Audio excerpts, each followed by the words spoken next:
Tes, tes, tes, tes. Yeah. Live? Halo, apa kabar semuanya? Terima kasih sudah datang di Pongki Barta Crossover malam ini. Ya, kumpul-kumpul dulu. Ayo, datang-datang dulu, kumpul dulu, duduk, ambil kursinya masing-masing. Cemilannya juga, kalau ada, tunggu ya. Ini kayaknya ada yang kurang nih. Sini deh, ini deh. Oke. Wah, ada Mas Dedi. Semuanya apa kabar? Bagaimana hari pertama buat teman-teman yang di Jakarta yang sedang apa tuh istilahnya PSBB ya? Atau apa tuh? Nah, jadi malam ini tamu dari Pongki Barta Crossover adalah seorang sound engineer, seorang musisi juga sebenarnya, tapi juga sekarang beliau menjadi pengusaha, mentor ya, mentor, guru, sound engineer, praktek di rekaman dan live juga. Teman saya dari lama ya, dari tahun 2002 apa 2003 ya, bernama Joseph Manurung ya. Sebelum kita panggil beliau, semoga semua teman-teman sudah siap untuk mendengarkan informasi karena hari ini kita akan membahas atau bercerita tentang sebuah topik yang berjudul The Art of Recording ya. Kita tidak akan sampai ke detail yang susah-susah, tapi paling tidak kita akan mendapatkan gambaran bagaimana recording itu dilakukan, dilaksanakan seoptimalnya ya. Jadi kita bicara bukan bagus jelek tapi optimalnya.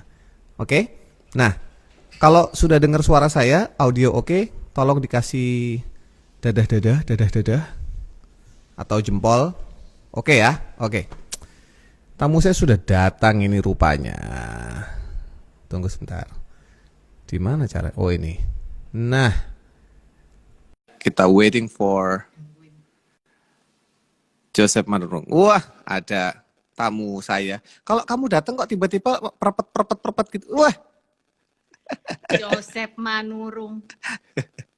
Halo, Mas pamer, Opung. pamer mikrofon. Gila lu. Kurang naik tuh mic-nya tuh. Bentar, kalau naik gini nanti. Tuh, gak kelihatan loh. Iya. Aku jauhin aja dulu. Aduh. Kok tambah keren kau lihat pandemi ini. Siapa? Joseph Siapa? Ya, Manurung. harus ini? lah. Harus. Batak Purwokerto ini. Duit Iya, kosong, itu tampang harus lebih apa? keren. Jangan ngomong duit lah, sakit hati aku. Mas Joseph, selamat malam. Siap. Malam, Mas. Ini yang sudah duduk di kursi ada 23 orang, masih ada ratusan menunggu Woi. makan masuk habis ini. Lumayan loh. Iya, Kalau kita bikin event Iya, belum iya. tentu 20 orang datang, betul nggak? betul. Nah, Itu 23K itu. iya, ini makanya kalau kita bikin event belum tentu sejumlah orang ini datang. Makanya sekarang kita persingkat dengan live Instagram ya. Instagram live. Yes, betul. Mas Joseph, Memendekkan. iya, Mas Joseph apa kabar? Baik, Mas. Baik, sehat Apa ya? kabar, Mas? Baik. Puji Tuhan. Puji Sehat. Tuhan. Suaranya kok enak sekali nih ya. Iya. Kita Itu kok serius. mic-nya mirip-mirip ya? Nah, itu masalah itu. Nanti kita akan ceritakan sebelum sampai ke sana. Tapi apa namanya? Ini adalah kesempatan yang bagus untuk kita belajar tentang the art of recording. Kenapa saya mengundangnya Mas Joseph? Teman-teman perlu tahu bahwa Mas Joseph ini salah satu alasan terbesarnya adalah satu. Tahun 2003, Mas Joseph lah yang merekam hampir satu album bahkan. Bukan hampir, satu album ya dari Jikustik dan Endang Sukamti saat itu juga. Dan beberapa proyek saya yang lain ya, beberapa proyek saya yang lain. Salah satunya kalau Mas Joseph ingat ya, salah satunya adalah proyek yang vokalisnya ada puluhan, Dunia Berbagilah yang sama Nugi. Wah, itu Lupa, Mas, saya lupa. Lupa ya. Disitulah awal. Itu Primagama. Iya, Bukan. Tunggu. Ini colokan saya. Disitulah awal. Nah, tunggu. Oh, ini sound cardku ini. Disitulah awal muasal. Tapi suara oke. Iya. Disitulah asal muasalnya The Dance Company, Mas, sebenarnya. karena proyek Oh itu, gitu. iya, waktu itu kan Mas Joseph masih di Day Studio ya, Ya, masih betul, di Day Studio. Nah, disitulah. betul. Jadi merekam Jikustik, merekam Endang Sukamti, album pertama ya. Kemudian beberapa proyek saya yang lain, di luar yang proyek beliau sendiri. Kemudian pernah menjadi tim produksi panggung Jikustik berapa tahun? Setahun, 2 tahun waktu itu? Ya, lebih, Lebih ya, 2 tahun lebih ya, lebih, lebih. lebih 4 tahun mungkin. Oh, iya. Oh saya udah nggak di Jogja, saya di Jakarta. Iya, sudah. Ya, ya, Kita tur ya, kita tur ke seluruh Indonesia ya, ya, Mas Joseph di situ ya, ya. ya, Jadi betul. saya Dan adalah masih ribet. masih ribet. Ya, harus ke Jogja dulu kan? Iya, benar. Saya adalah saksi mata bagaimana Mas Joseph ini bekerja. Nah, dengan apa yang sekarang dijalani nih Mas, kita bicara tentang recording dulu nih sebelum Hmm. kita ke yang lain. Sebenarnya ketika seorang artis itu datang ke studio, dia kan punya Oke. gambaran atau dia tidak punya gambaran ya.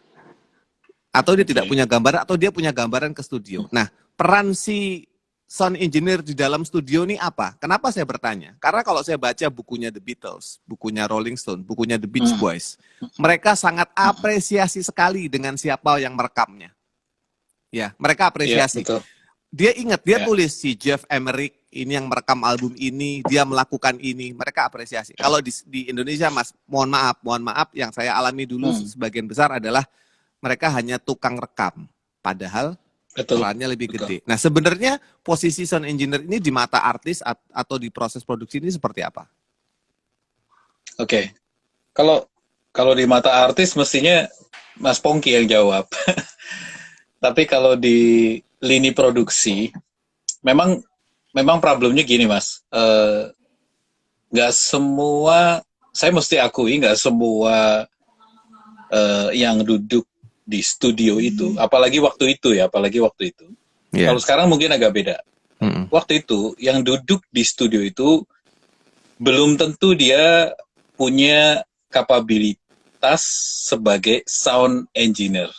Jadi mungkin mostly waktu itu kebanyakan operator mengoperate alat. Yes, ya, betul. Jadi dia lebih kepada disuruh mengoperate, tapi kurang memberikan solusi teknis zaman itu. Tanpa solusi teknis. Kalau sekarang kan dengan ya. Jadi kalau misalnya tadi bilang artis datang atau musisi datang ke sebuah studio, harusnya idealnya itu ada satu pihak lagi namanya produser. Dia yang lebih mengerti gimana memproduksinya kan. Jadi dia tahu saya mesti kerjasama dengan siapa. Saya mesti ke studio yang mana. Karena saya biasa kerja di situ, saya punya bayangan mau begini gitu. Nah, tapi mostly di kita kan, gue mau rekaman nih, cari studio booking. Kita nggak tahu di situ ada alat apa, orangnya seperti apa, keahliannya bagaimana. Jadi sampai di situ juga sebenarnya saling bingung. Tapi akhirnya berjalan karena kebiasaan. Misalnya kebiasaannya, yuk kita rekam guide dulu. Ya, jadi komunikasinya sebatas operator gitu. Jadi memang waktu itu seperti itu. Kalau sekarang udah jauh beda. Sangat jauh beda. Dan sekarang bahkan kita sebenarnya bisa membantu si artis untuk menerjemahkan ke teknisnya apa yang teman-teman musisi ini pengen. Misalnya gue pengen soundnya gitarnya gede gitu, maksudnya fat tapi tidak mendem gitu misalnya. Nah itu sound engineer tuh tugasnya kayak gini gimana, memberikan solusi teknis di studio itu alatnya apa gitu. Iya, ya benar juga. Alat yang dia punya tentunya. Benar juga. Jadi waktu saya rekaman sama Jikustik itu waktu itu kita banyakkan ngobrolnya ya Mas ya dengan Dadi, dengan Jikustik yang lain ya. Jadi waktu itu kami ditanya sama Mas Joseph, sebentar, ini tolong jelasin dulu albumnya mau kayak apa. Terus kalau nggak salah waktu itu kita bilang ini lebih ke gitar driven Mas, jadi banyak gitarnya. Oh oke, berarti kita melakukan approach-nya ABCD gitu. Jadi semi nge-produce sebenarnya karena tidak ada produsernya kita saat itu kan. Karena betul, karena memang cita-cita sih. Waktu itu cita-cita. Jadi saya kebetulan ini ada hubungannya nih Mas. Jadi tadi siang saya premiere di YouTube obrolan saya dengan Denny Casmala. Ini menarik nih. Karena tadi siang saya mengobrol dengan seseorang yang merekomendasikan saya ke Jikustik. PLR ya, Denny Casmala PLR ya. Aduh, ya. Oke, lucu-lucu. Dan saya belajar dari dia juga. Kalau kerja kasih lebih. Meskipun saya waktu itu tidak ada deal sebagai produser, tapi karena juga saya pengen produce, pengen punya cita-cita untuk memproduce, saya act like producer. Jadi saya membantu aja. Jadi saya bukan bermaksud sombong atau apa, tapi mungkin nggak banyak waktu itu yang seperti itu. Ya bisa. Ya orang-orang yang sekarang masih eksis juga sebenarnya yang seperti itu. Iya benar. Jadi awalnya, jadi saran saya untuk band-band yang baru rekaman ya, karena memang sekarang ini rekaman kan mudah ya, bisa di rumah, bisa trial and error sendiri. Itu membuat jangka waktu untuk belajar tuh jadi lebih singkat karena bisa dipelajari di rumah.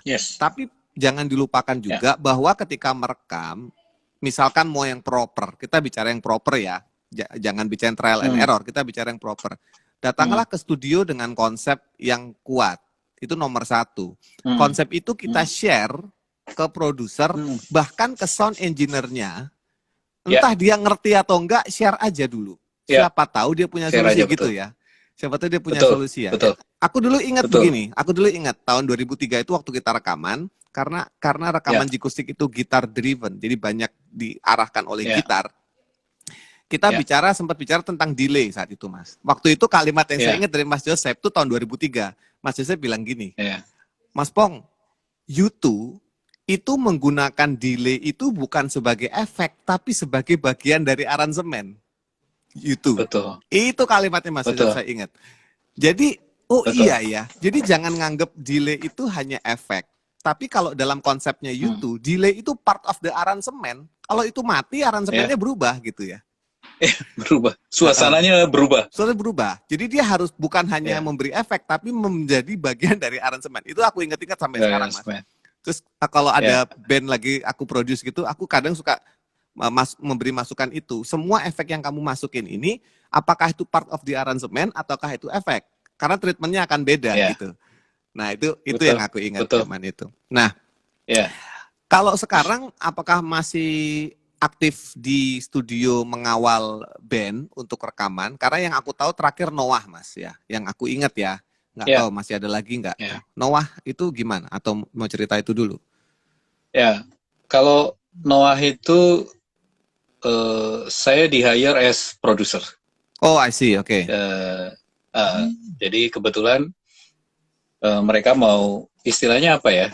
Bukan repackage juga. Jadi mau melegalisir lagu-lagu Peter Pan menjadi lagu-lagu Noah. Ngerti aku, ya masa transisi mereka. Transisi. Ya, jadi harus diberi sound baru meskipun lagu lama. Terus kemarin saya ngobrol sama Ariel juga bahwa ada keinginan-keinginan mereka yang belum terpenuhi di lagu itu karena masalah experience dan juga alat. Jadi kesempatan untuk mewujudkan. Misalnya harusnya waktu saya lupa lagu apa, harusnya ini akustik gitu. Tapi waktu itu nggak punya gitar akustik karena masih baru gitu. Jadi akhirnya dirubah aransemennya sesuai dengan apa yang betul-betul mereka mau. Nah, saya memproduce itu mengawal ada 3 album sebenarnya. Untuk supaya 3 album. Berat nggak berat sih karena secara aransemen kan sudah final, udah kelihatan lah kerangkanya. Jadi buat saya sih kerjanya justru beratnya adalah beban saya gimana caranya ini jadi sesuatu yang baru, tapi jangan sampai kehilangan nyawanya karena lagu ini udah hit semua. orang udah kenal, jangan Iya. sampai jadi nggak kenal gitu sih. Second Chance bukan ya? Jadi Itu ya albumnya. Second Chance, Second Second Chance, ya? Chance itu yang sempat dirilis, masih ada 2 lagi. Oh. Dan saat itu juga saya berkesempatan kan, karena mereka ada 2 lagu yang diproduce oleh Steve Lillywhite. Iya, iya. Produsernya U2 kebetulan. Iya. Balik Jadi lagi ke situ. di situ saya belajar. Ya, gitu. Itu saya belajar juga sebagai operator, tapi lebih dari operator, karena saya mesti menyiapkan banyak hal. Nah, di situ saya belajar juga masalah speed dan ketepatan gitu. Nah, Maksudnya jadi, gimana tuh? Speed dan ketepatan. Oke. Misal gini, kita nggak mau membuang mood atau sesuatu, kan gini, kita kadang gini, pada saat pertama kali main, kadang-kala itu yang paling enak, kalau diulang lagi udah susah banget gitu. Nah, iya. Pada saat itu saya harus bertanggung jawab untuk men-set up segala sesuatunya siap, tepat, memang nanti begitu jreng, begitu ya. Timing, iya. Jadi secara timing dan sound juga. Iya. Itu contoh ya, waktu itu Mike Ariel udah siap, Ariel udah mau datang, Steve bilang, ini lu jatah lu cuma 5 menit, dapetin soundnya, bunyi dan bagus. Weird. Okay. Saya nggak ngerti apa dia karena merasa sok bule gitu, terus karena kita di nobody gitu, atau apa, tapi ya saya ambil aja sebagai pengalaman. Diserap juga. Diserap bagus. aja ya. Iya, diserap aja. Yes. Oh, gitu Mas. Gila ya. Jadi saya udah nggak terlalu ke recording sih, lebih banyak ke mixing dan mastering. Ya, kalau teman-teman Gitu. tahu lagu saya yang judulnya Ada Kamu di Sini, itu yang nge-mix Mas Joseph ya, salah satunya. Ya. Terus oke, kita kembali ke ini kan kita temanya adalah The Art of Recording. Sebenarnya ada satu sisi lagi yang mendampingi The Art of Recording, yaitu The Science of Recording. Ya. Tapi tapi Science of Recording itu nanti kita carikan waktu lain lah. Kita bisa ngobrol lagi nanti, agak kasih jarak karena The Science of Recording itu kita sudah bicara detail, frekuensi, tools, alat, kemudian namanya fungsi ya. The Art of Recording ini adalah bagaimana menangkap sesuatu yang sifatnya alat dari benda yang kaku, alat menjadi penangkap seni. Itu maksudnya. Seni. Ya, misalkan kita ambil contoh paling gampang ya, mikrofon misalkan ya. The Art of Recording itu banyak bergantung sama namanya mikrofon dari zaman dulu. Betul. Ya. Sebenarnya kalau sedikit aja untuk basic aja buat yang mungkin baru mendengar. Kalau recording itu jenis mic apa yang dipakai? Oke. Kalau dari secara fisik ya, secara material fisik itu ada beberapa tipe. Ada diagram, ada yang diagramnya besar, ada yang diagramnya kecil. Kemudian ada juga dari sisi mic dinamik dan kondenser. Mic dinamik, kondenser ada 2 nih ya, dinamik dan kondenser ya. Ada 2. Dan di kondenser juga ada 2 tipe, yang besar kapsulnya seperti yang kita pakai, sama yang kecil. Nah, kalau apakah semuanya bisa dipakai? Semuanya bisa untuk apapun. Cuman masing-masing punya keterbatasan. Misalnya kayak kick drum. Kick drum itu kan kenceng bunyinya. Nah, mic seperti ini kurang cocok. Karena dia tidak terlalu tahan. Sorry Mas, aku SPL potong. yang sangat tinggi. Maksudnya kenceng itu seperti orang teriak di kuping ya? Kenceng tuh? Iya, betul. Ya kan? Kenceng. Si mikrofon ini kuping kita gitu ya? Betul. Oke. Betul. Jadi dia capture suara. Jadi ada orang teriak di kuping kita, kalau kita pakai mikrofon seperti ini kurang pas, akan pecah ya? Kurang pas, gitu. Iya. Jadi mungkin lebih pas yang nggak cuma pecah, mic-nya juga bisa rusak. Oh, oke. Gitu. Karena di mikrofon ini, di kapsulnya itu ada membran yang sangat tipis. Kalau dia kena semburan suara, yang which is suara itu pasti ada anginnya, ada energi yang mendorong, itu si membran bisa sobek. Gitu. Membran jadi, itulah jantungnya mikrofon seperti ini. Jantungnya mikrofon ini. Oh, betul. Okay. Dia dia dirangkai sedemikian rupa sehingga dari energi akustik bunyi kemudian berubah jadi energi listrik. Energi listrik itu disalurkan ke kabel ini masuk ke sound card lah atau alat perekam. Nah, oke. Di sini kita jadi di sini kita perlu memahami kelebihan dan kekurangan masing-masing mic gitu. Misalnya, kenapa sih kalau tag vokal, kalau teman-teman mungkin yang nggak terlalu ngeh atau lihat di YouTube, kenapa sih kalau tag vokal mic-nya gede-gede kayak gini? Nah itu. Terus bukan mic yang dipegang gitu. Iya, betul. Penonton tuh kebanyakan memang bukan, tidak semua profesional penyanyi yang sudah sering recording ya Mas. Jadi dia mungkin nggak tahu bedanya mic seperti ini atau yang lain gitu, atau yang di panggung itu. Ya, meskipun bisa aja kita pakai gitu. Jadi tergantung sekali. Tapi mic seperti ini, kenapa kita nggak pegang kalau di rekaman? Karena kalau dipegang, ya beresiko di hasil rekamannya ada noise, ya. Ada noise yang tidak diharapkan. Yeah. Nah, terus yang kedua, kenapa besar? Karena gini, kalau kita melenceng sedikit aja, suaranya nggak terlalu jauh berubah. Oh iya. Ini misalnya kan gitu, kalau kita nyanyi kan misalnya ada berekspresi ya. Iya. Berekspresi iya. Itu. Karena kalau nggak, jadi kaku. Karena kan kita capturing performance. Iya. Kita kan capture performance. Kalau penyanyi nggak boleh perform, yes. Iya. Kalau penyanyi kaku itu nggak dapet nanti. Nah, ini lebih cocok. Oke. Tapi ada juga gitu yang pakai mic yang ada di panggung, ada juga ya terpaksa kita gulung pakai sesuatu lah gitu supaya waktu dipegang nggak bunyi gitu. Iya, jadi gitu, Mas. Yang mic di panggung itu sering orang sebutnya mic dynamic ya. Dynamic. Tingkat sensitivitasnya agak berbeda dengan yang kondensor ini yang seperti kita pakai ini. Iya. Betul. Selain masalah tadi sensitivitas juga. Iya. Nah, itu ada Mas penyanyi ngetop, artis ini kenapa sih sinyalku kok hilang? Ya, artis ngetop. Waktu saya rekaman sama beliau, dia tidak mau pakai mic kondensor, dia pakai mic dynamic. Saya sebut aja ya, SM57. Jadi, saya bingung kenapa dia itu. Dia bilang saya nyamannya begini. Nanti saya kasih tahu siapa orangnya. Saya nyamannya begini. Nggak taunya kenapa Mas. Di studionya itu, setiap jam 4 sore sampai jam 6 sore itu tukang siomay lewat. Jadi dia mau meminimalisasi noise di ruang noise. Itu studio hijau, studio hijaunya Anang gitu. Jadi saya rekaman Aku Lelakimu versi Anang itu adalah pakai mikrofon SM57 atau 87 ya waktu itu ya. 57 ya. Dia nggak mau pakai mic condenser dan itu dilakukan sambil di depan komputernya gitu, nggak di ruangan terisolasi. Ya sudah gitu toh. Saya kalah suara. Ya kan senior ya sudah biar aja. Walaupun aku produsernya saat itu. Tapi kemudian lagunya baru ngetop tahun 2014 sama Firza. Jadi mungkin karena Firza pakai mic ini mungkin mic kondensor bukan.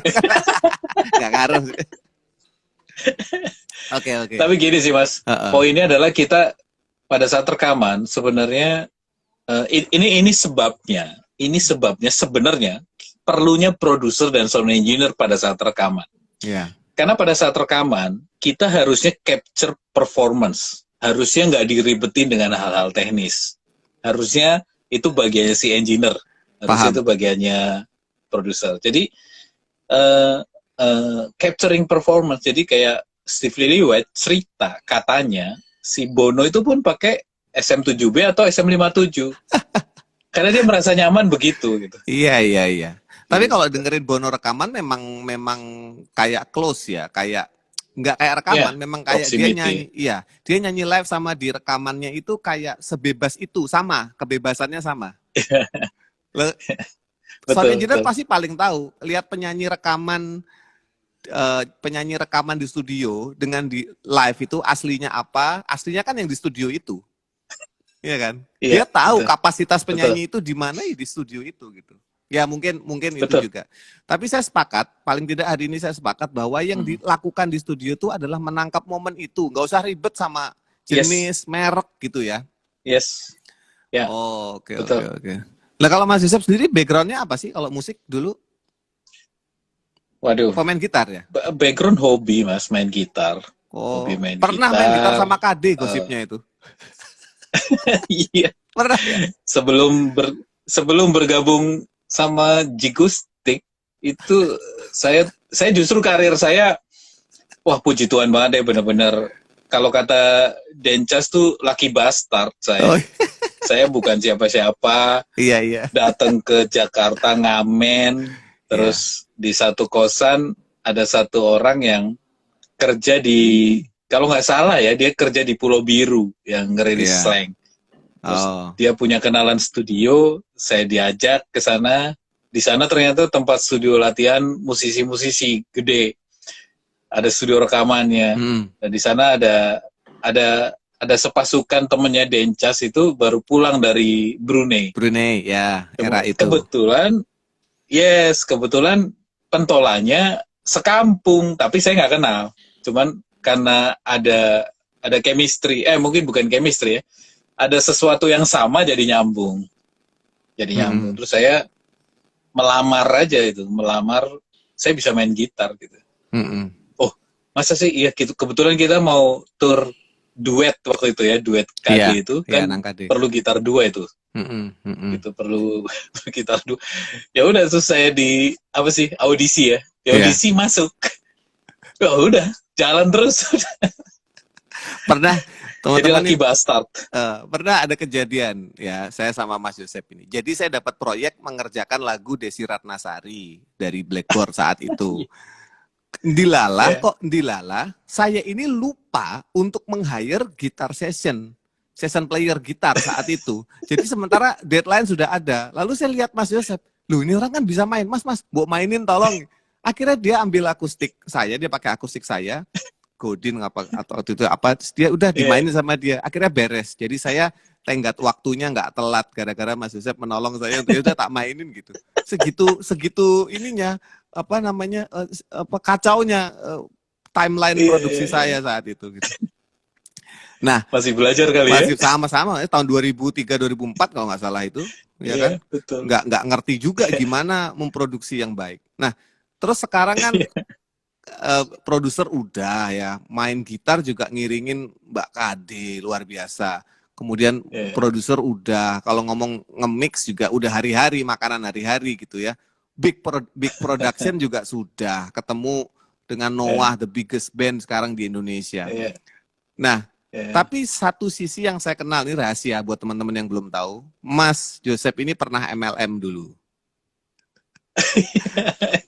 Tapi cara dia MLM itu pendekatannya musisi ya. Jadi dia memberitahukan fungsi. Jadi saya belajar juga dari beliau. Beliau kan kita sering sekamar nongkrong dulu ya.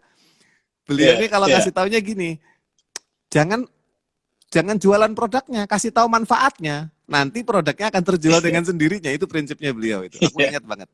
Betul. Nah, kalau sekarang di bidang bisnis apa yang dilakukan? Anggap aja dulu bisnisnya MLM. Kalau sekarang bisnisnya apa? Ya, sekarang kebetulan nekat membuat company yang bergerak di instalasi sebenarnya. Sistem integrator, ngedesain sound system, ngedesain akustik gitu. Namanya apa? Berjalan. Namanya Alpha Pro. PT Alpha Pro Digi Integra. Kemudian pandemi ini betul-betul menohok karena klien kami kebanyakan kan gedung yang mengumpulkan massa. Gereja lah, masjid lah, kemudian sekolah gitu. Jadi terpukul, luar biasa terpukul. Ya sisa ada sih proyek-proyek lama. Nah, di situ saya berpikir gimana nih caranya ya. Dan saya udah feeling ini bakal lama. Pertengahan tahun lalu lah, saya berpikir saya mesti buat sesuatu. Saya ingat Jack Ma bilang, saya sempat mau pulang kampung loh, Mas Pong. Ke Purwokerto. Orang tua saya kan punya, toko sembako. Iya. Saya sempat pikir, apa saya pulang aja ya, jualan beras gitu. Tapi saya ingat Jack Ma bilang di salah satu videonya bilang, kalau udah umur 40 ke atas, kebetulan kita udah 40 ke atas ya. Katanya fokus saja dengan apa yang passion kita gitu. Fokus apa yang sudah memang kita geluti selama ini. Dari situ saya berpikir, oh iya, udahlah, saya mau di sini tetap di musik, tetap di audio, gimana caranya? Akhirnya saya ada salah satu partner yang sering diskusi teknis, dan dia bisnismen juga. Dia suka masukin barang dari Cina. Dia suka masukin barang dari Cina. Dan saya tanya-tanya di Cina, kan sekarang gini, everybody, semua brand bikin di Cina. Iya. Semua brand bikin di Cina. Handphone kita ini? Iya. Nah. Jadi saya kepikir gimana ya caranya. Ternyata di Cina itu ada dua tipe lah. Yang satunya mass product, yang satunya orang nyebutnya OEM. OEM tuh kayak benar-benar spesifik, kita maunya seperti apa, dibuatin. Kalau mass product, nih, gue punya ABCD, lu mau yang mana, gue tempelin cap. Sorry, gue potong. Nah, OEM itu penjahit. Yes. Orderan, terima orderan penjahit. Betul. Ya, oke. Terus? Betul. Kalau yang satunya kayak Tanah Abang, kita beli, sudah jadi. Dijual, gitu ya. Kan. Sudah jadi. Ya. Nah, saya gimana caranya? Akhirnya, puji Tuhan, ketemulah sebuah pabrik yang besar sekali, ngobrol lama, lumayan, tektok, sampai dikirimi beberapa prototipe. Ini salah satunya, ada lagi, ketemu yang saya mau. Harganya harus murah, dan bunyinya harus bagus di harga segitu. Nah, akhirnya saya bikin satu brand sendiri. Brandnya namanya Audiel. Audiel. Bacanya Audiel ya? Ini ya, yang dipakai ini ya? Yes, actually saya nggak ngerti cara bacanya. Karena dari nama ini apa sebenarnya itu? singkatan dari audio dan elektronika. Oh alah. Tapi Audiel ini Mas, bahasa Swedish ini. Ternyata ada. Yang artinya audio. Ada. Oh, double L.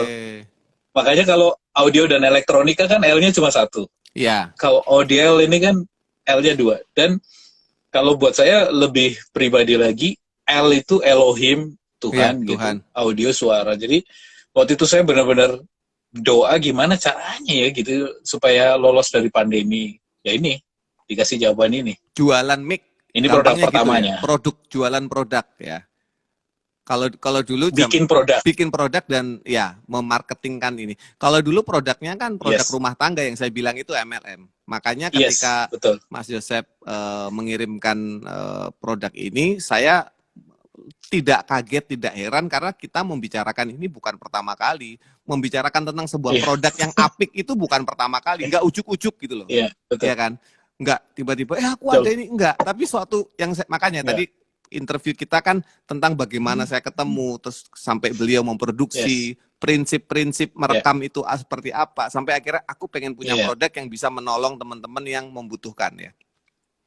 Betul. Teman-teman kalau penasaran, saya nggak dibayar, saya nggak di endorse, tapi saya endorse sama support lain ya. Kalau endorsement itu kita bicara sesuatu yang lebih besar lagi. Tapi karena saya punya talk show bersama istriku jadi host, aku produser, aku memerlukan mikrofon. Itu problemnya. Mikrofon yang aku punya memang jelek saat itu. Aku punya mikrofon yang mahal, tapi buat di studio. Kalau untuk dicopot pasang itu riskan gitu loh. Nah, tapi aku perlu satu benda ya, mikrofon yang ada di tengah situ. Yang suaranya juga seperti Anda dengar ya. Saya nggak harus bilang suaranya gimana, Anda dengar sendiri suaranya. Bisa memberikan yang saya butuhkan, tapi juga ketika teman saya nanya nggak kaget gitu loh. Karena kalau ditanya, Bongki pakai mic apa? Terus saya kasih tahu mic saya, yang saya pakai selama ini sudah belasan tahun, itu harganya $3.000 kan, pasti waduh nggak jadi gitu loh. Itu puluhan Mas temanku nanya gitu. Tapi kalau saya kasih tahu yang merek murah, saya ikut tanggung jawab. Sorry, bukan yang merek murah, yang kualitas jelek ya. Saya ikut tanggung jawab, menyarankan kok jelek. Itu problemku selama ini sebenarnya. Nah, jadi ketika Mas Joseph mengirimkan saya ini, saya pikir oke, Mas, aku bantu deh untuk mengasih tahu ke orang. Masalah orang mau beli atau enggak itu kan perkara dia ya. Urusan lain. Tapi saya intensinya saya dapat gitu. Bahwa ada sebuah benda yang bisa jadi solusi buat saya, podcast. Dan nanti mungkin pertengahan tahun ini akan dicoba sudah dicoba buat rekaman, nanti akan saya kasih tahu, tapi belum selesai di mix, nanti aja kalau udah di mix gitu. Oke. Jadi ada produk ini, Audiel ini. Nah, kita bicara agak teknis sedikit. Kalau buat saya, Oke. Mas, kalau buat saya, Yap. mikrofon bagus atau enggak itu sebenarnya buat kuping saya agak susah ngebedain, ya. Ya. Tapi yang Ya. gampang saya notice kalau mikrofon itu enak buat saya atau tidak adalah satu. Biasanya mic yang harganya low budget itu biasanya dia treble-nya tuh ganggu. Jadi kalau saya bilang Ya. trouble di treble kalau saya bilang, ya. Ganggu deh Ya. gitu. Jadi pedas banget di kuping.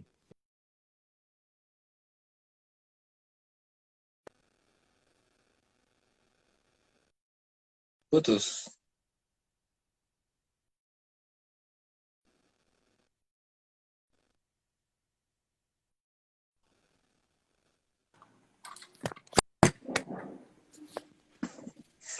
Sorry. Dengar nggak suaraku? Siap. Waduh, tunggu. Sinyal ya? Mati lampu, bro. Tunggu aku setup lagi. Dengar nggak, Mas? Ya. Halo? Ya. Ada, Mas. Suaranya. Halo? Nah, cakep. Tunggu. Oke. Nah, Eh. kok bisa itu loh PLN? Suaraku kedengar nggak tapi dengan baik seperti tadi? Kedengeran. Bagus. Aman. Oke ya. Nah, iya. Sekarang kita bicara teknis sedikit masalah mic audial ini. Kalau kita boleh bicara harga nggak sih? Price range-nya boleh dikasih tahu harganya atau gimana? Berapa? Harganya Berapa 1.500.000. Harganya di Itu pasaran termasuk 1.560.000. Termasuk medium atau murah atau mahal sih mic segitu untuk penggunaannya? Harusnya termasuk murah, Mas. Untuk benar-benar mic ya. Karena gini, di bawah itu banyak, yang di bawah 1 juta banyak. Bentuknya seperti ini, tapi kemampuannya mungkin sekedar ada suaranya, ya, gitu. Tapi mungkin diajak profesional gitu agak berat kalau buat mic di bawah. Ya itu yang tadi aku ceritain. Jadi, ya, menurut masalahku saya tadi ya. Murah. Yap. Yang tadi aku ceritain ya. Karena biasanya bright itu karena dia kempes, nggak ada low-nya gitu, nggak ada bass-nya kalau orang umum bilang. Ini aku kasih contoh ya, misalkan ya. Halo, selamat malam. Saya Pongki Barata, masih bersama saya di Pongki Barata Crossover. Ini kalau pakai headphone suara itu. Ada kalau bahasa audio, kalau audio itu ditulis ada tulisan gini, suara OMPH itu loh, Iya. Ada wibawanya itu ke bawah. Ada wibawanya. Terus ini produk sejauh ini respon orang gimana, Mas? Mic ini. Wah, puji Tuhan sih. Puji Tuhan. Saya intinya kita kan bukan perusahaan besar ya, Mas ya. Produk aja baru 1. Jadi kita betul-betul, kalau saya setuju dengan Mas Pongki, kita jalannya indie nih. Iya. Jalannya indie, tapi responnya luar biasa gitu. Responnya luar biasa sekali. Jadi bahkan ada beberapa teman yang belum nyoba, udah pokoknya gue beli gitu. Kemudian saya jalan, saya cobain ke si A, si B, si C, langsung ambil gitu. Beberapa bahkan reseller yang toko-toko yang ternama gitu langsung stok gitu. Ini amazing sih buat saya, amazing sih. Udah berapa outlet atau reseller yang di Indonesia ini sudah? Oke. Mungkin kalau dibandingin brand lain belum banyak, tapi kita udah ada di Medan, udah ada di Pekanbaru, udah ada di Palembang, udah ada di Jakarta jelas, di Bandung, di Jogja, Surabaya, Bali, kemudian Manado. Mas, mungkin yang lain akan menyusul segera. Banyak itu, Mas. Puji itu Tuhan. Banyak. Produk belum setahun sudah ada ya, banyak itu. Belum sebulan, Mas. Bahkan belum sebulan. Ya, makanya. Ya, ini kan berarti bicara trust ya. Ada trust dari konsumen atau calon konsumen kepada brand sehingga mereka mau bersama-sama berjuang ya. Yes, ya. Betul. Kalau Mas Yosep sendiri sebenarnya belajar resmi nggak sound engineer itu? Kok sampai berani-beraninya meng-create mikrofon? Itu kan kalau saya nggak berani bikin gitar, walaupun aku pemain gitar, itu nggak berani. Tapi kok sampean kok berani? Ini kan siap dimakan ini oleh publik ini. Iya. Ya. Pasti. Kebetulan mikirnya udah lama, Mas. Emang itu perasaan saya yang memang takut sih. Tapi benar-benar pandemi ini memaksa kita berpikir berbeda. Terus mengenai masalah pendidikan, background pendidikan saya dulu sebelum memulai karir ini ekonomi. Jadi saya nggak punya background elektronik, pendidikan resmi audio dulu. Ya, itu. Jadi elektronik hobi dari kecil, bikin bel, bikin lampu flip flop gitu. Oh iya. Ya, Leo Fender juga bukan pemain gitar sih ya. Iya betul. Oke. Terus ya puji Tuhan sih tahun 2019 saya dapat kesempatan disupport, saya bisa belajar di Melbourne Polytechnic. Saya belajar ada vocational program setingkat diploma gitu D4. Jadi saya bisa menyelesaikan. Cuman karena pandemi belum sempat wisuda. Ya. 2019 sampai 2020. Itu apa? Program studinya apa, Mas? Di Melbourne itu? Diploma Music Production. Oh, Music Production. Kalau Oke. Ya, itu kalau ngomong pendidikan resminya baru tahun 2019. Ya. Jadi sebelumnya saya cuman ikut workshop sana sini. Workshop yang di Perancis itu apa itu? Ya, itu 2010. Yang waktu posting aku langsung komen, woi Edan, aku langsung gitu. Di Facebook waktu itu. Iya. Itu apa? Waktu itu stuck, Mas. Stuck, ini mesti gimana ya gitu. Maksudnya stuck itu, ini gue supaya, saya tuh gimana ya, saya kan berjuang di Jakarta ini bisa dikatakan sendiri ya Mas ya. Maksudnya datang ke Jakarta tuh benar-benar sendiri, nggak punya kenalan gitu. Jadi selalu ada keinginan untuk harus stand out, bukan pamer, tapi harus stand out gitu. Karena kalau nggak di belantara Jakarta ini nggak akan terlihat gitu. Kalau nggak terlihat, nggak dipakai, nggak ada orang hire kita gitu. Pada saat itu 2010 saya merasa stuck, tapi dalam kondisi mixingan lagi banyak banget.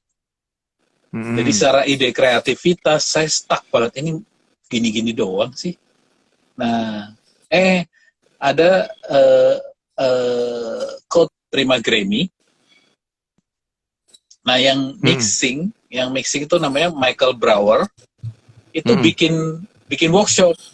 Wah, Coldplay kan lagi tren-tren ya. Semua orang pengen kayak Coldplay gitu loh.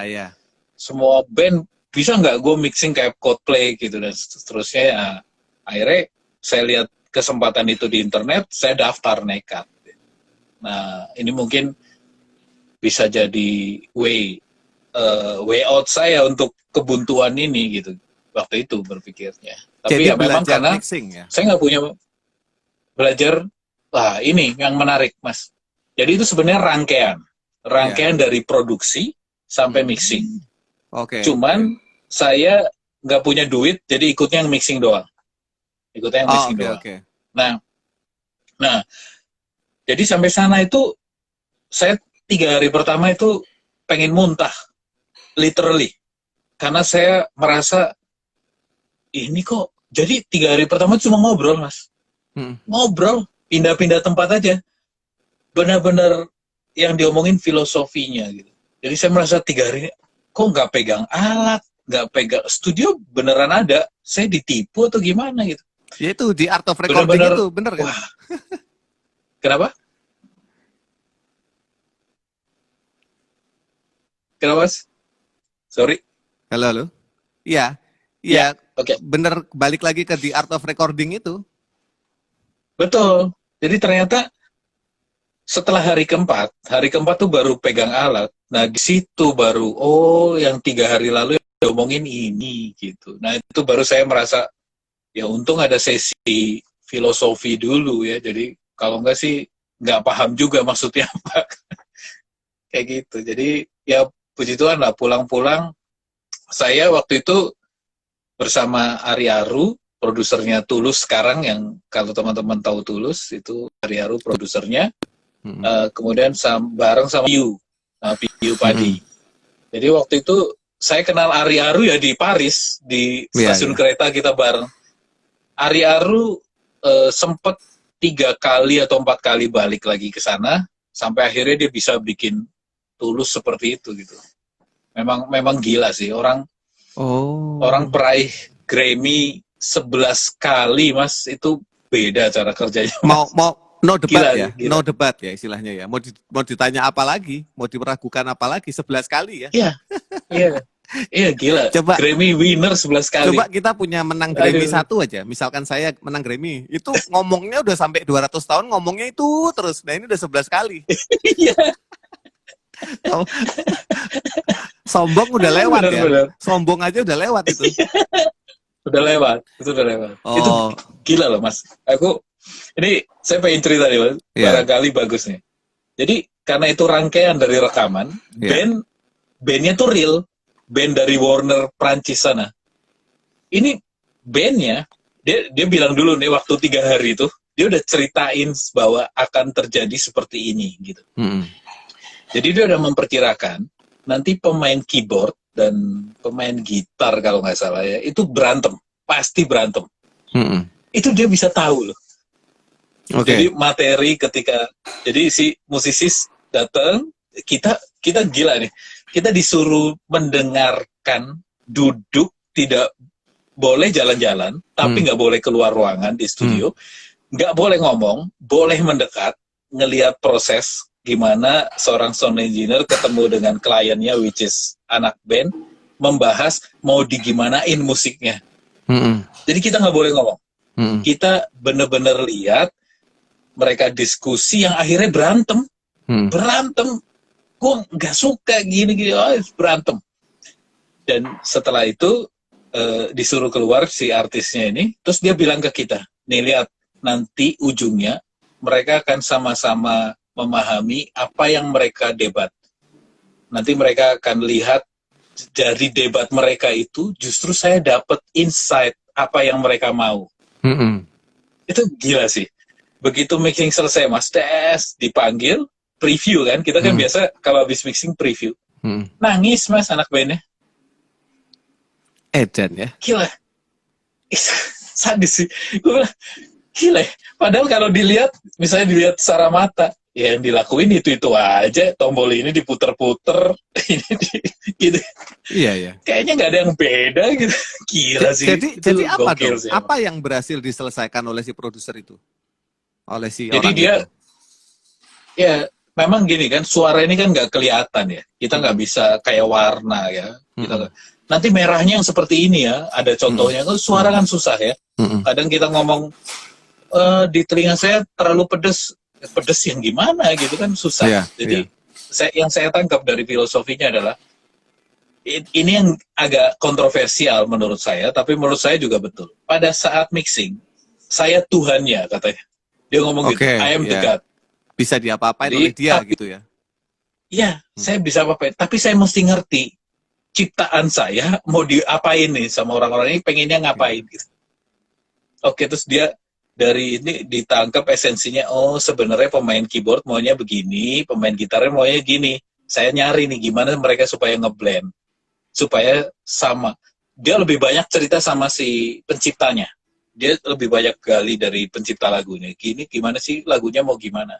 Dan itu dia bilang ke kita, 15 menit, itu begitu anak bandnya udah pergi ya, 15 menit kalian harus sudah bisa dapat groove-nya. 15 menit. Itu penting banget kata dia. Groove dari apa yang mereka obrolin. Udah jadi. Itu begitu review gokil sih, itu bisa keren banget sih.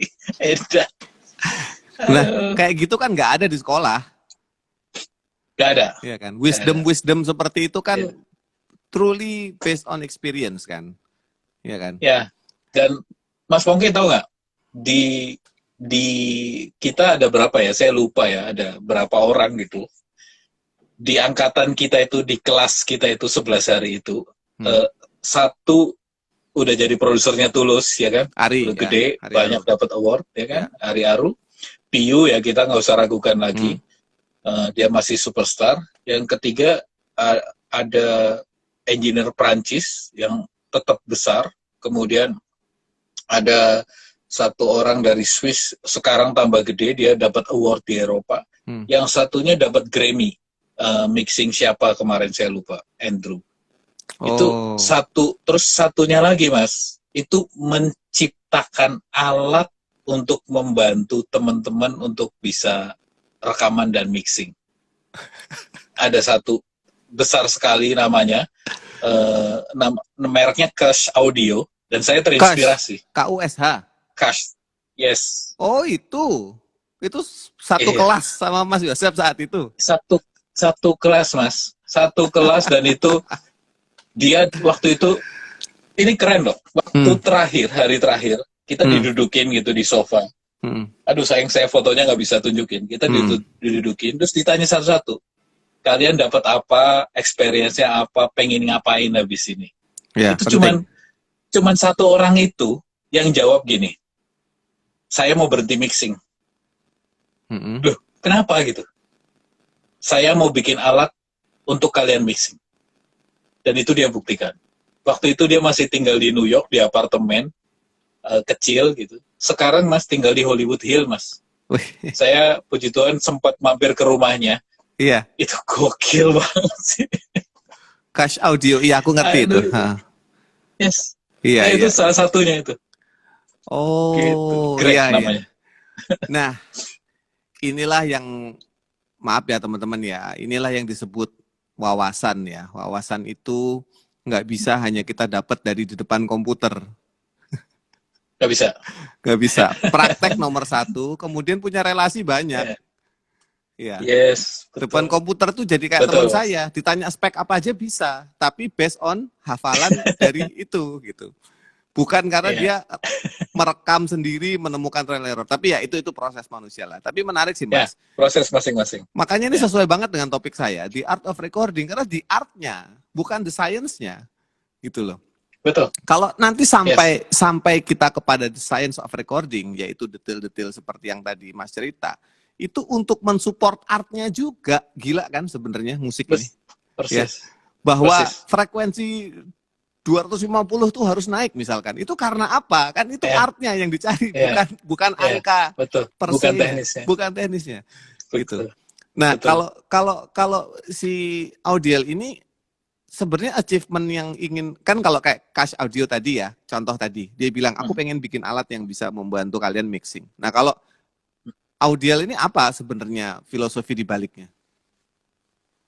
Apa yang ingin dicapai? Kita sebenarnya simple aja, pengen bantu sebanyak mungkin orang bisa produksi kualitas bagus tanpa tanpa kehabisan uang di dompetnya. Poinnya itu, meskipun itu berat banget sih, karena elektronik itu apa ya? Kalau orang Jawa bilang tuh rego nggawa rupo gitu. Betul. Jadi mesti betul. Saya pun masih di pemikiran itu, gitu. Ya, betul Mas. Karena memang nggak bisa dibantah. Nggak bisa dibantah itu hal-hal seperti itu. Tapi kan saya cuma bisa ngakali lah ya. Maksudnya misalnya kayak mungkin casingnya nggak usah yang terlalu gimana, atau nggak usah terlalu fancy atau whatever lah ya. Mungkin karena nambah cost ya. Berpikir aja. Casing nambah cost. Di mana itu dibuat juga nambah cost ya. Persis Mas. Sama ini Mas. Misalnya mic gini lah ya, bukan saya mengecilkan teman-teman yang udah mulai produksi. Kan banyak yang nanya, ini patternnya apa? Karena setiap mic itu punya pattern, punya pola. Nah, itu pertanyaan pola saya menangkap suara. Iya.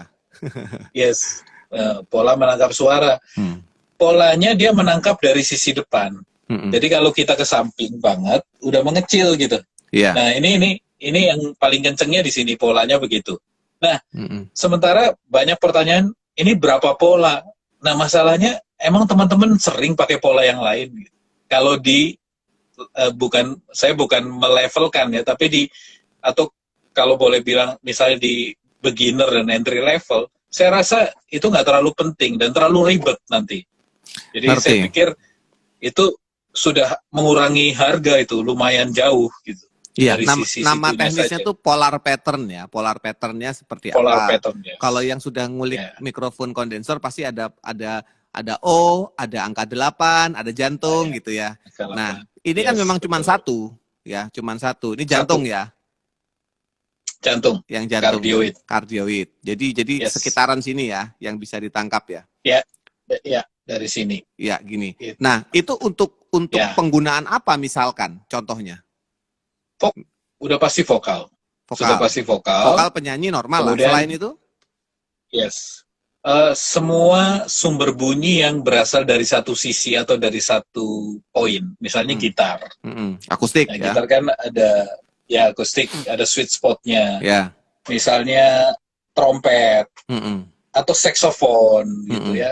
Itu bisa atau kalau mau agak ekstrim bisa buat overhead drum atau room. Overhead drum berarti di atas gini. Di atas. Ya biasanya kalau teman-teman lihat di TV-TV ada mic di atas gitu kan, atau di gambar-gambar rekaman, nah itu namanya overhead mic. Itu buat mic ini bisa menangkap tonal balance seluruh drum gitu. Jadi kegunaannya sebenarnya bisa dikomunikasikan juga, misalnya nggak cuma satu mic tapi 2 mic gitu.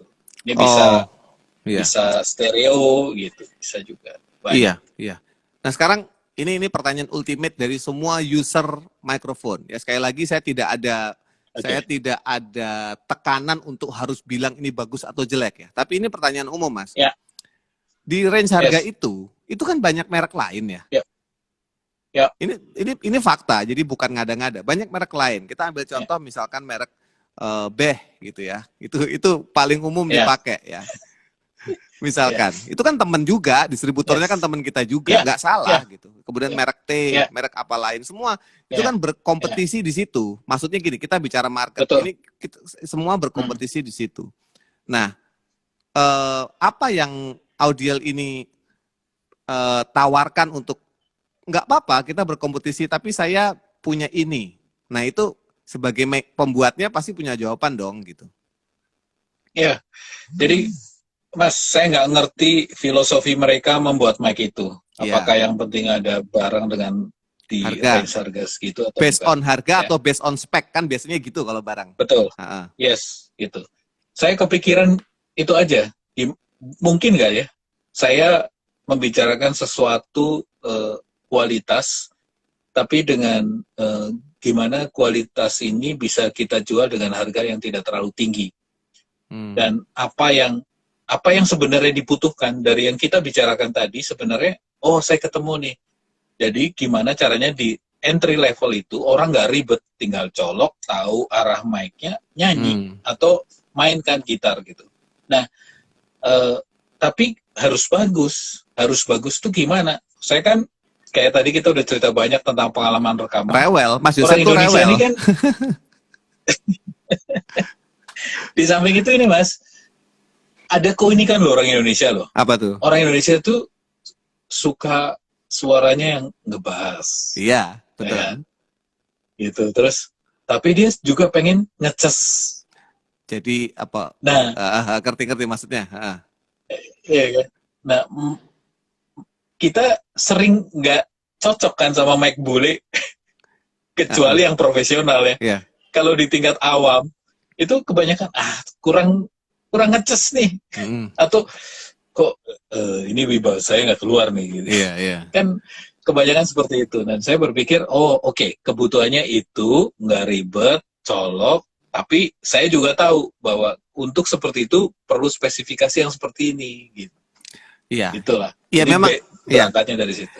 Jadi saya harus jujur juga sebagai user ya. Saya user mic saya tidak pernah berubah dari tahun 2009 let's say atau 2007. Mic saya tetap cuman 2. Merek AKG sama Neumann. Saya pakai itu, cuman 2 itu aja, nggak pernah berubah sampai sekarang, Mas.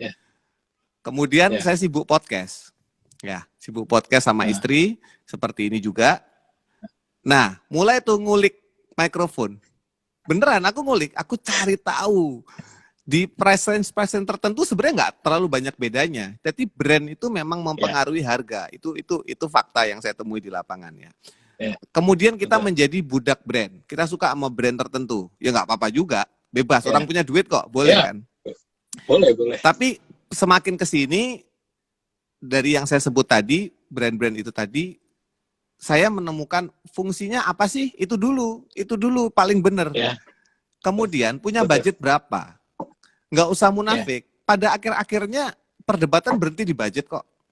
Kalau Sultan itu kan nggak kayak beli gitar itu nggak masuk akal gitar harga 100 juta, tapi ada, dan itu setiap bulan laku satu ada. Sama dengan elektronik ini ya, misalkan ya, mikrofon. Akhirnya fungsi saya bilang, Mas Yosep, aku butuh buat podcast setiap hari Senin. Oke, coba dulu Mas, gitu kan. Ini udah yang kedua mic-nya. Itu menunjukkan saya mau balik lagi gitu. Akhirnya saya juga merekomendasikan ini ke beberapa teman saya yang produser ya, ada Mas Tomo. Nanti kalau bisa Mas Tomo dikirimin juga, dia banyak berkarya di situ. Kemudian ada teman satu lagi di Jogja. Nah, tapi intinya fungsinya apa dan budgetmu berapa? Kerelaanmu mengeluarkan uang itu loh. Nah, itu yang kalau saya nggak salah tangkap, itu yang sampean pikirin sebenarnya. Kerelaan konsumen mengeluarkan uang dengan kualitas yang ingin dicapai itu harus seimbang gitu ya. Dan saya Mas. Kalau ngebandingin ini sama mikrofon yang saya punya, seru, tapi nggak fair, tapi seru, ngerti nggak? Jadi bertarungnya itu sengit, kan udah saya lakukan, kan saya ada lagu, saya ada lagu, saya pasang mic 2, jadi saya sudah lakukan, akhirnya salah satu saya pilih yang ini juga gitu, jadi itu nggak fair bandingin, ya made in apa mana tuh Numan itu, made in mana dia? Jerman dengan made in di luar Jerman ya, dan apa namanya, harga yang berlipat-lipat tapi seru Mas. Serunya tuh adalah dia tuh menghantam balik, apa ya, dia punya perlawanan, nggak keok di ronde pertama gitu loh. Itu yang saya mau ngomong. Ya, jadi ini adalah komentar orang yang nggak pernah ganti mic. Nah, itu aja.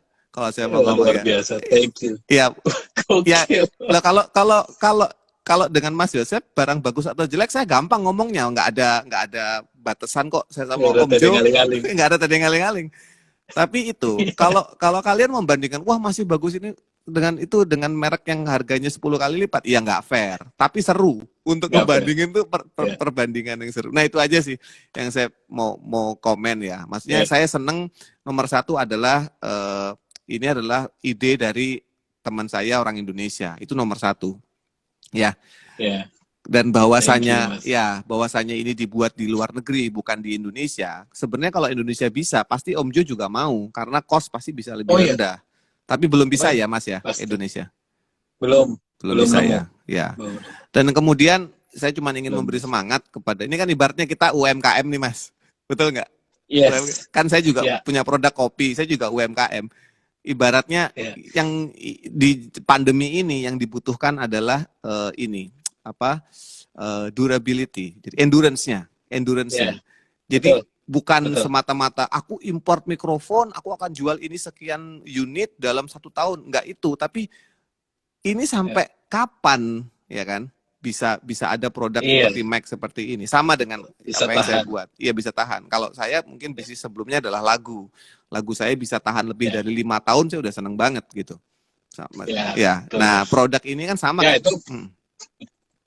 Itu PR kita ya jujur kita sama-sama belum tahu sawet apa sih ini gitu. Tapi bukannya kita tidak pikirkan, karena betul-betul misalnya Shockmon ini bukan plastik. Ya, benar. Karena saya menghindari gampang patah kan. Jadi hal-hal yang saya lihat bakal riskan gitu, ringkih gitu ya, saya coba hindari. Kalau diagramnya, diagram ininya, diaframnya gimana? Jadi gini, diafragma ini di zaman modern ini, kalau dulu Mas, dulu tuh kayak lembaran emas, emas tipis banget. Itu. Jadi, nah sekarang ini dengan penemuan teknologi ini pakainya diagramnya milar, tapi di sepuh emas. Oke. Emas. Nah, kalau bicara merek yang tadi, yang Jerman, itu nyepuhnya nggak tanggung-nanggung, Mas. Disepuh beneran. Iya, karena kan Kalau emas ini disemprot. karena emas penghantar listrik yang baik ya, makanya perlu Paling sempurna. kandungan emas. Oke, terus. Betul. Nah, jadi tapi saya ngotot ke pabriknya harus 1 inch. Oke. Harus 1 inch. Kalau Mas lihat di harga yang sama, yang merek-merek tadi kita coba sindir, itu mostly di bawah 1 inch, nggak terlalu lebar. Karena saya tahu, Mas, ingat nggak dulu waktu kita rekaman, Mas Pongki itu pakai vokal harganya berapa, yang tahu nggak? Zaman itu. Nggak tahu. Itu mic yang biru gede. Oh iya. 80 juta itu, Mas. Ya ampun. 80, yang gede bener banget kan? Gede banget. 80 juta itu, zaman itu, Mas. 80 juta. Gila. Terus kemudian dong sekarang. Iya. Saya masih ini pengalaman yang paling buat saya menohok. Waktu itu saya kerjasama dengan salah satu produsernya DVD-nya Bon Jovi. Itu nggarap Krakatau. Bandnya Mas Indra. Om Dwiki itu Krakatau ya? Ya. Tapi bukan Indra. Jadi Dwiki, terus apa penyanyinya? Mbak Triutami. Ya, Triutami. Ya, Mbak Ii. Mbak Ii ini, Mas, nyoba mic itu yang 80 juta itu. Sampai akhirnya lucunya, ketemunya mic yang paling murah, harganya waktu itu 4 juta. Ya murah, untuk profesional studio murah itu. Ya, murah waktu itu. Itu buat saya shock. Dari yang mahal sekali kok nggak masuk. Yang menentukan pantasnya di mic itu siapa? Dia merasa enak. Oh. Dia nyanyinya enak. Dan saya perhatikan, setiap dia bilang ini enak, itu semuanya diagramnya lebar. Oh, itu awalnya ya? Itu awal ceritanya ya? Iya. Oh, pelajaranmu di situ. Jadi awal cerita saya cari tahu kenapa diagram ada macam-macam gitu. Jadi kenapa diagram lebar? Karena memang senang, orang yang nyanyi senang gitu. Karena kayaknya dia bisa bebas bergerak gitu. Iya. Dan suaranya nggak terlalu berubah signifikan. Oh, oke. Iya. Iya, aneh ya. Dan aneh, itu ada low-nya gitu. Ya, ada low-nya. Iya. Ya, semua itu pada memang akhirnya kita bicara cocok-cocokan. Tapi kan si brand ini kan menyediakan solusi untuk kesulitan-kesulitan, untuk masalah-masalah teknis. Kan itu fungsinya elektronik ya. Betul. Aku punya masalah ini. Oke, solusi gua ini gitu. Coba. Kalau cocok monggo, kalau enggak ya jangan gitu. Jangan dipaksain. Itulah semua yang dilakukan hampir waktu saya berkesempatan 2 kali ke NEM. Memang kalau brand-brand besar itu filosofinya itu kurang lebih itu. Problem you apa? Ini solusinya. Gitu loh. Dia nggak pernah bicara I'm the greatest, the best, akan ditinggal karena zaman sekarang orang bisa browsing ya. Brand besar, spek jelek itu banyak. Tapi kalau itu solutif, dibeli barangnya, itu aja sih. Dibeli. Itu ya. Betul. Ya, Betul, jadi dalam kasus saya banyak yang nanya sih Mas di endorse? Enggak, aku nggak di endorse. Aku membantu disupport juga karena gini, kalau kita ngomong endorsement itu, nanti kita suatu hari akan ngomong lebih dalam tentang endorsement. Endorsement itu agak lebih lebar dibanding dengan orang sekarang, zaman Instagram sekarang banyak menggunakan Kak aku endorse ya, itu bukan endorsement, itu promo, beda gitu. Tapi kita akan bicara lain hal. Tapi itu yang aku alamin. Jadi kesimpulan saya adalah kalau kamu bandingin mikrofon ini dengan yang merek 10 kali lipatnya, it's not fair. Tapi seru, coba aja kalau nggak percaya, karena saya sudah gitu. Itu my honest opinion. Kan dari kemarin Mas JM kan nanya terus, opinimu gimana? Aku nggak pernah kasih jawaban jelas karena aku pengen ini didengar orang juga, Mas. Gitu. Ya, bandingin sama Neumann made in Jerman ya janganlah. Orang yang tadi bilang emasnya itu aja beda ya. Tapi beda. Tapi ya nggak apa-apa, Mas. Ya, tapi itu betul. Jadi mic ini gimana ya? Saya tuh membayangkan sebuah keseruan kalau pakai mic ini. Gitu. Iya. Jadi memang misalnya ya, wah aku punya ide, ini setup saya nih di studio misal. Wah gue punya ide lagu gitu kan. Greg, gue dia merasa enak nyanyi di mic ini, didengar di headphone-nya. Itu aja saya udah seneng, satu itu. Gimana Betul. saya waktu bikin ini ngebayanginnya kayak gitu. Itu nomor satu, Mas. Mood. Iya, mood gitu. Karena tadi kita bicara Iya. tadi gimana groove langsung dapat 15 menit. Saya dipaksa dalam 5 menit, Ariel langsung enak nyanyinya. Iya. Dan banyak hal. Jadi di awal pembicaraan juga saya adalah gimana saya menerjemahkan keinginan mereka ke teknis gitu kan. Nah, sama ketika ini pakai buat gitar, misalnya di setup kita pakai stand kayak Mas Pongki, direndahin, greng, langsung enak gitu. Itu yang saya pengen sih. Bukan yang wah terus jadi ruwet, aduh ini nyari sebelah mana ya posisinya lebih enak gitu. Iya, sama jadi kalau nggak diribetin soal teknis. Kalau dia terlalu sensitif juga nggak enak gitu. Jadi terlalu hot ya, istilahnya terlalu hot itu juga nggak. Jadi susah gitu loh. Mau genjreng kenceng pik, nah kayak gitu. Itunya yang aku itu. Ya intinya sih saya sih sudah saya juga nggak jual. Saya nggak dapat untung apa-apa dari ngomong ini. Cuman yang saya ingin capai dari percakapan ini adalah wawasan nomor satu ya, bahwa semua ini itu ada ceritanya. Jadi sebuah barang itu lahir tuh ada ceritanya. Itu yang wawasan itu ingin saya bagi. Yang kedua, kita harus sesuaikan dengan tujuan dan budget, of course budget. Tapi tujuan kita apa sih, buat apa gitu. Kalau mau fair ya kamu bayar 30 juta, saya kasih mikrofon yang super, bisa aja. Tapi bukan itu aim-nya gitu. As simple as that. Dan kita sudah pakai itu bertahun-tahun ya.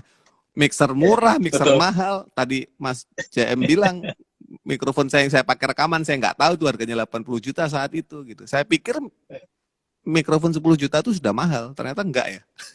Zaman itu loh, saya pikir 10 juta tuh mahal, ternyata ada yang 80 juta. Ya ampun Tuhan. 80 juta. Iya. Seru Mas, seru. Aku matur nuwun ya sudah jadi tamu. Nanti mungkin aku yang terima kasih Mas. Iya Mas, nanti mungkin nextnya kita bicara mungkin kita cari waktu lagi untuk ngomongin hal yang lain lebih spesifik. Misalkan cara merekam vokal, misalkan begitu nanti. Ya, kalau ini kan kita masih bicara di artnya keseluruhan. Jadi motivasinya yang kita omongin, filosofinya. Mas Joseph, thank you ya. Salam buat Nyonya, buat anak-anak ya. Siap, salam juga buat keluarga. Ya, sehat selalu Mas. Sukses buat audionya. Ini kalau pemirsa nonton ya setiap Senin muncul di podcast saya karena ya sesuai kebutuhan. Mungkin podcaster yang lain mungkin mau pakai juga, langsung cari aja Mix by JM itu akunnya ya. Silakan hubungin saya langsung. Alright, thank you Mas Joseph. Yes, thank you. Oke. Ya, bye-bye God bless, Mas. Iya, sama-sama. God bless. Bye. Ya. Edan. Mas Pongki, apakah ada sesi tanya jawab? Mungkin nggak yang sekarang ya. Tadi sempat kepotong dengan mati listrik, nggak tahu kenapa. Tapi intinya saya seneng, teman saya dari tahun 2003 saya pertama kali kenal dia sudah maju sekali sampai mempunyai produk mikrofon sendiri. Ya, teman-teman, mungkin sudah waktunya saya harus pamit, sudah malam. Di Bali sudah jam 10:14. Thank you banget atas waktunya. Sampai ketemu lagi di Pongki Barta Crossover. Bye-bye.